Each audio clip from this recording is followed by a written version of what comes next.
I grew up in Nigeria, a country that is located in the western part of Africa. Nigeria is a country with a population of about 230 million people. If we're to be compared to the United States, has two-thirds of the population of the United States. I was born in Nigeria. I grew up there. I went to school with kids that were from all kinds of backgrounds, mostly poor. I went to high school where I got the opportunity to mingle with the rich and people who had famous parents. And ever since then, I've had the opportunity, because of who my parents are, to be able to travel out of Nigeria, travel across countries. At my age, I've come to understand how things work. Let me give you some important stats about Nigeria, where I was born. Almost half of Nigerians are in poverty. The inflation rate is almost at 25%. 1 in 3 Nigerians are in poverty. So with all this information, you could deduce that I know something about poverty. Today, I want to talk to you about how poverty works. It's actually very simple. It's not anything complicated. It just starts as a simple format. If you stay to the end of this video, I'm going to put up a chart to show you and simplify how the whole system of poverty works. Let's proceed. First, it starts with people having a job that anyone could do. For example, the McDonald's worker who just flips burgers and puts patties in between it, juices it up with lettuce, and adds ordinary condiments to the burger. A cashier at Walgreens that takes and scans people's stuff and then bags it into a plastic bag. An Uber or Lyft driver that picks up passengers from point A and delivers them to point B. A garbage man that drives around a garbage truck, pulls up to people's alleys, picks up their garbage and puts it in the truck and makes his way back to the dump site. A janitor, someone that does the upkeep of buildings, cleans up windows, makes sure elevators are clean, cleans the hallways, vacuums, and does all the stuff to maintain the building and keep it in good shape. A taxi driver, someone that drives taxis, hailed by people. They pick passengers up or fare from point A and put them in point B. A bag handler at the airport, someone that takes trolleys, picks up people's bags that are getting on airplanes, take them to the airplane, and then transfer it to the storage compartment of the airplane. The DoorDash driver, someone that drives around in a car, picks up people's food and delivers it to them to make life convenient. These jobs are something that anybody could do.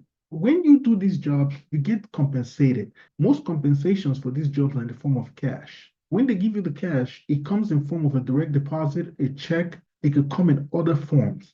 But these are the most common forms in which this payment comes from. So that is the first point of transaction between the job or the employed and a payment. The next point of transaction that goes into this, the people that now receive this cash, say for example, the McDonald's worker, the DoorDash driver, or the person that drives dump trucks, when they get their paycheck in the form of direct deposit or a check, they go and deposit it into a bank. If they have it in cash, some people that get paid under the table, like say an average Mexican immigrant that washes dish downtown Chicago, works as a chef that doesn't have his papers, some just put the money in their house. The next point is they have no plan for that money. Say, for example, you put it under your mattress, the money is just sitting there and doing nothing. You're still paying a fee on that money. There's a gentleman called inflation. He's eating up that money as it sits under your mattress while you're saving it or doing whatever it is that you presume that you're doing with that money. Assuming you put that money in a bank, the banks are charging you a fee to store your money at their location. They're charging you transaction fees, they're charging you wire transfer fees, they're charging you all kinds of fees.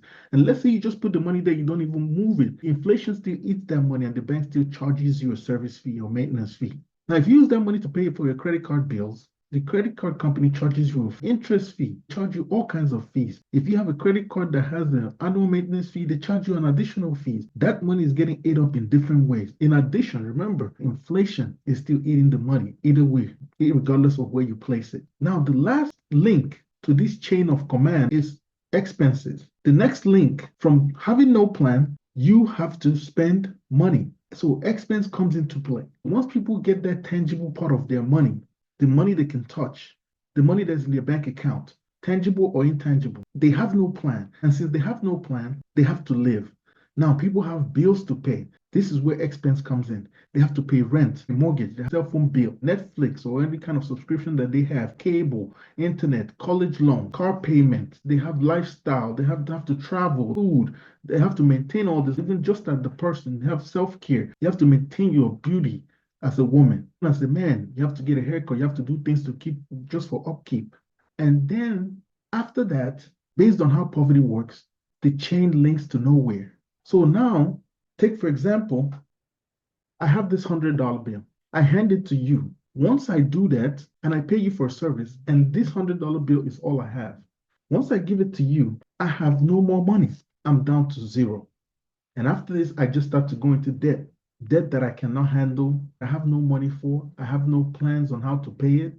That's how poverty works. I just wanted to explain this to those who don't understand it so that they could get a good grasp why they are stuck at a certain point in their life. It seems like nobody's coming to their rescue. It's because you are working the poverty chain of command. You're working the poverty assembly line. So in summary, what am I saying? If you work a job that anyone can do and you get money from that job in the form of payment for the work that you've done, and you have no plan for that money, and all that money goes towards expenses, getting you down to zero, where you have no financial leverage, you are poor. It's that simple. On the next video, I'm going to bring you how riches work. I want to thank those of you that are subscribed to my channel. Please subscribe if you like the kind of content that I'm making. Like this video, and let's continue the conversation in the comment section. I'll see you on the next one, guys.